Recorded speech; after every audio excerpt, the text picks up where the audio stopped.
నమస్తే. శ్రీమాత్రే నమః. శ్రీ గురుభ్యో నమః. అయితే నేను ఎప్పుడూ మీ ముందుకు ఒక్కొక్క ప్రతి నెలలోనూ వచ్చే రాజయోగాలను మాత్రమే వాటితో మాత్రమే నేను మీ ముందుకొస్తాను. అయితే ఈ రాజయోగాలు, మహారాజయోగాలు, యోగాలు ఇలాంటి వాటిలో స్పెషల్. ప్రతి ఒక్కళ్ళకి ఏదో ఒక మంచి జరగాలనే ఆశయంతో మీ ముందుకు ఈరోజు మరొక యోగాన్ని తీసుకొచ్చాను.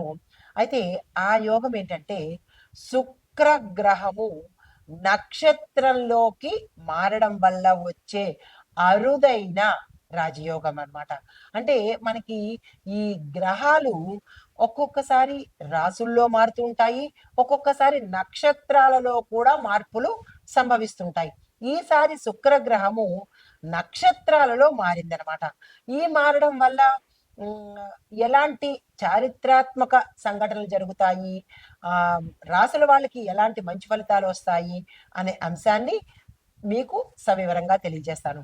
అయితే ఈ శుక్రగ్రహ మార్పులు, నక్షత్ర మార్పులు ఏ సమయంలో, ఏ రోజు నుంచి ఎలాంటి ఫలితాలు ఇస్తాయి అంటే కనుక జూన్ 13 నుంచి 2025 అంటే గత నెల 2025 జూన్ 13లోనే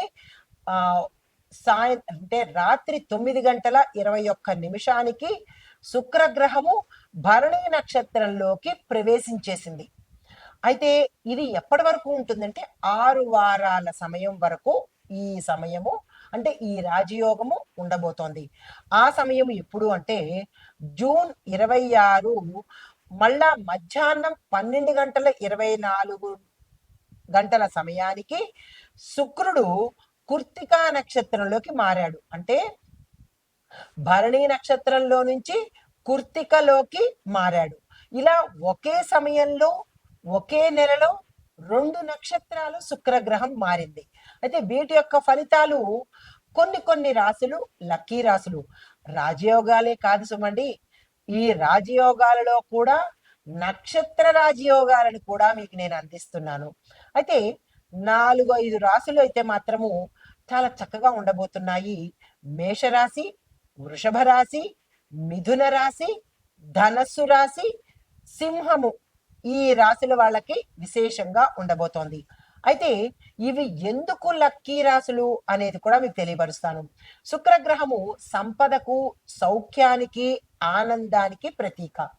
అయితే ఇవి భరణి నక్షత్రం నుంచి కృత్తికా నక్షత్రంలోకి మార్పు చెందిన సమయము అంటే జూన్ 26 వరకు మనకి ఇంకా చాలా సమయం ఉంది. కాబట్టి ఎట్లాంటి ఫలితాలు ఇస్తున్నాయి ఈ రాశుల వాళ్ళకి అంటే కనుక ఆర్థిక లాభాలు, కెరియర్లో గ్రోత్, ప్రమోషను, ఉజ్వలత అంటే విపరీతమైన డ్రాస్టిక్ చేంజ్ ఇవ్వబోతోంది.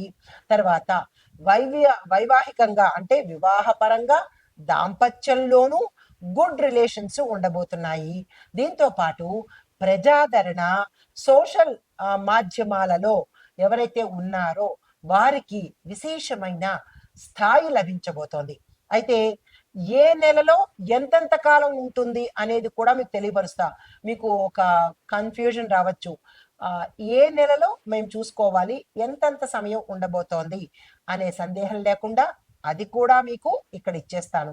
అయితే ఈ శుక్రగ్రహము భరణి నక్షత్రంలో జూన్ 13 నుంచి 26 వరకు, కృత్తికా నక్షత్రంలో జూన్ 26 నుంచి సుమారు జూలై 10వ తారీఖు వరకు అనగా 12 రోజులు ఉండబోతోంది. అయితే ఈ ఈ 2 రోజులు చాలా గుర్తుపెట్టుకోండి. వీలైతే స్కిప్ చేయకుండా నోట్ చేసుకునే ప్రయత్నం చేయండి, లేదా మరల చూసే ప్రయత్నం చేసుకోండి.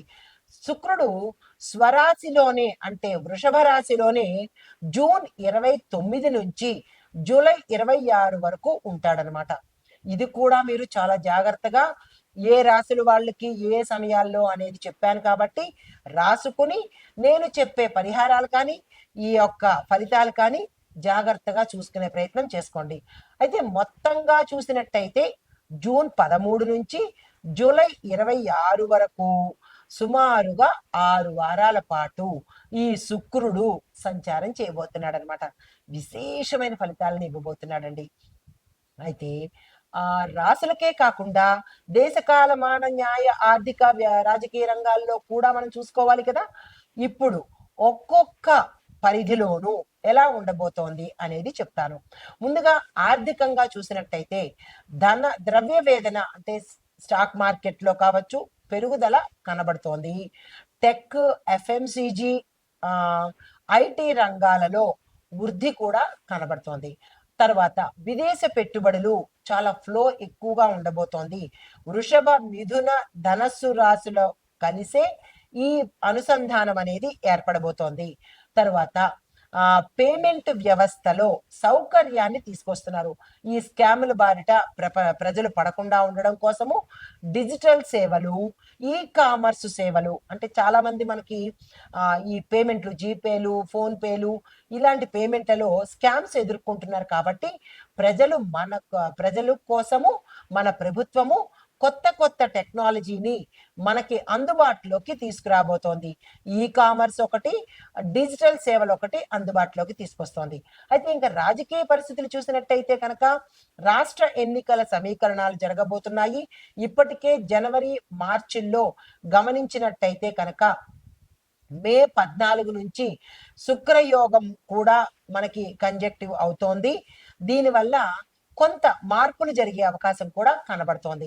అయితే ముఖ్యమైన నిర్ణయాలు ఎప్పుడు తీసుకుంటారు అంటే జూలై, ఆగస్టు మధ్య కేంద్ర రాష్ట్రాలలో నిర్ణయాత్మక పాలసీలు మనకి ప్రవేశపెట్టబడబోతారు.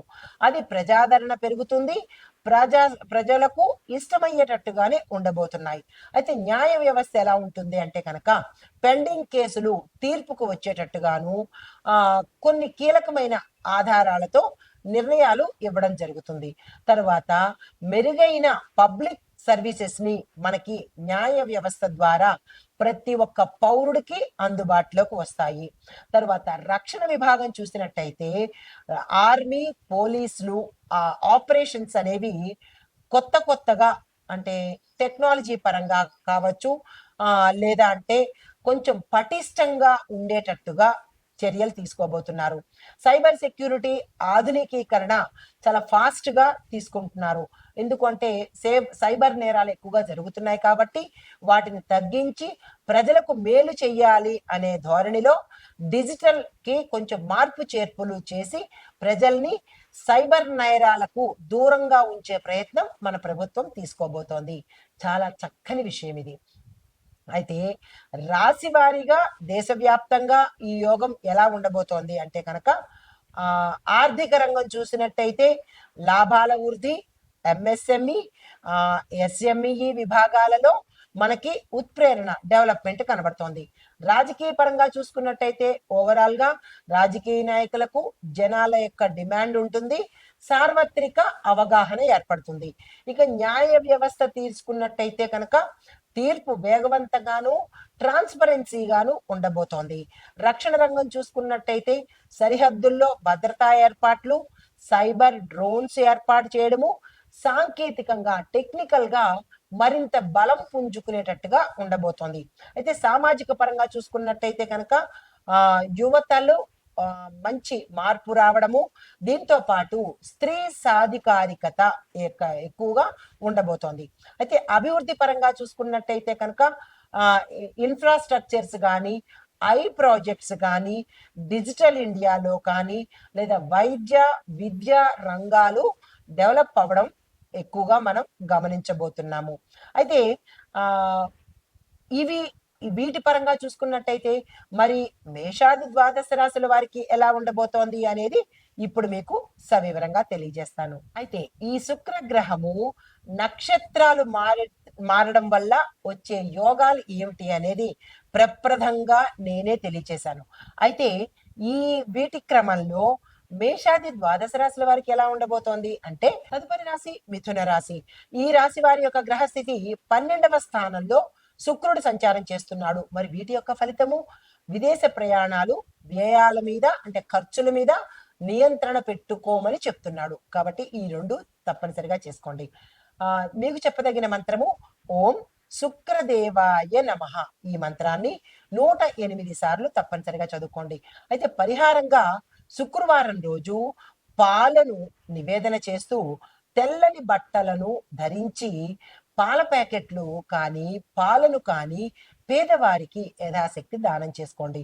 అయితే చెప్పదగిన సూచన, మీకు ఏ అంశంలోనైనా సరే జాగ్రత్తగా ఉండే ప్రయత్నం చేసుకోండి. నమస్తే. ఈ శుక్రుడు ఈ నక్షత్రం నుంచి నక్షత్రం, ఇక్కడ చాలా గమనించాలి, రాశి నుంచి రాశి కాదు, నక్షత్రం నుంచి నక్షత్రం మారినప్పుడు ఓవరాల్ గా ఎలాంటి ఫలితాలు ఉంటాయి అంటే కనుక జూన్ 13 నుంచి జూలై 26 వరకు ఉంటాడు. ఈ విషయాన్ని ప్రతి ఒక్కళ్ళు గమనించుకోండి. అయితే ఆ సమయంలో నేను ఇందాక చెప్పినట్టుగా ఏ రాశి వాళ్ళు ఏ ఏ పనులు చేసుకోవాలి అనేది చెప్పాను. ఆ సమయాన్ని అలా ఉపయోగించుకోండి. అయితే ఈ నేపథ్యంలో 6 వారాలు శుభ ప్రాయశ్చిత్త కాలం అన్నమాట. మీరు ఏదైనా తప్పులు చేసినా దాన్ని ప్రాయశ్చిత్తంగా తీసుకొని ఈ సమయంలో ప్రాయశ్చిత్తం తీసుకోండి. రెండోది, 4-5 రాశులు బాగుంటాయని చెప్పాను కదా, అది మేష, వృషభ, మిథున, ధనస్సు, సింహరాశులు చాలా చక్కగా ఉండబోతున్నాయి. ఎలా? ఆర్థికంగాను, కెరియర్ పరంగాను, కుటుంబ పరంగాను చక్కగా ఉండబోతున్నారు. అయితే ఇంకా దేశవ్యాప్తంగా ఓవరాల్ గా ఎలా ఉండబోతోంది అంటే కనుక ఆర్థిక వృద్ధి ఉంటుంది, రాజకీయంలో కొత్త చరిత్రలు రాబోతున్నాయి, న్యాయం పారదర్శకంగా ప్రతి ఒక్కళ్ళకి ప్రతి పౌరుడికి అందుబాటులోకి వస్తుంది, భద్రతలో మన దేశము టాప్ రేంజ్ లో ఉండబోతోంది. అంటే భద్రతా ఏర్పాట్లు చాలా విస్తృతంగా తీసుకోబోతున్నారు. అయితే ఇది ఒక గోల్డెన్ పీరియడ్ అని చెప్పొచ్చు. జూన్ 13 నుంచి జూలై 26 వరకు ప్రతి ఒక్కళ్లకు ఇది గోల్డెన్ పీరియడ్. దీన్ని వృధా చేసుకునే ప్రయత్నం అస్సలు చేసుకోకండి. నమస్తే.